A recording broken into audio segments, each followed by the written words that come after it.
Ici, nous avons le bureau. Il y a des jeux jusqu'au plafond. Ça manque un peu de place, mais bon, de toute façon, j'ai un plafond, heureusement, qui est à 3 mètres, ce qui laisse de la place quand même. Sa maison est un gigantesque terrain de jeu. Nous entrons dans la véranda où sont stockés quelques jeux de grands éditeurs. À l'exception de la cuisine et de la salle de bain, il y en a partout, vraiment partout. Donc nous descendons vers la cave où se trouve l'essentiel de la collection. François Hafner est l'un des plus grands collectionneurs de jeux de société en France. Il en a plus de 7000, de toutes les époques et pour tous les âges. C'est un peu une passion compulsive, c'est certain. Mais bon, on essaie de se soigner. Vous avez joué à tous?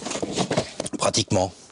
Pratiquement au moins une fois à tous, mais des fois, on arrête la partie au bout de 5 minutes quand on voit que c'est sans intérêt. Mais c'est ça un collectionneur. Les collectionneurs de bouchons de champagne n'ont pas bu tous les champagnes qu'ils ont dans leur collection. Tous ces jeux, François les a achetés ou trouvés dans des vides-greniers. Et dans la vraie vie, on ne paye pas en billets de Monopoly. C'est une question taboue, ça. Je veux pas d'embêtement avec ma femme.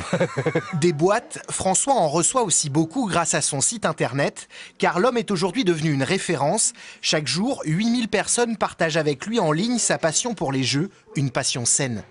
C'est quand même mieux de s'engueuler autour d'un jeu que de s'engueuler au volant d'une voiture ou au bureau ou des choses comme ça, oui. Et les gens s'affrontent. De toute façon, ils ont besoin de s'affronter. Les gens ont besoin de montrer leur pouvoir. Autant le faire autour d'un jeu. Puis à la fin, on regarde l'autre droit dans les yeux, puis on dit échec et mat dans 3 coups.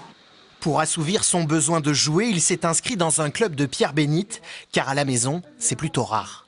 J'ai un petit privilège qui a été institué par mes filles, c'est que comme je les embête toute l'année à vouloir jouer et qu'elles ne veulent pas forcément jouer avec moi, c'est une fois par an, le jour de mon anniversaire, j'ai le droit de choisir un jeu et elles sont obligées d'y jouer. Jouer, c'est partager, et en la matière, on ne peut pas dire que François soit un petit joueur. Dans cette pièce, vous n'avez que des jeux en double. La tradition chez moi, c'est que tous les gens qui viennent à la maison, ils viennent à la cave, ils visitent, et avant de repartir, ils vont repartir avec un jeu qu'on va choisir ensemble et que je leur offre.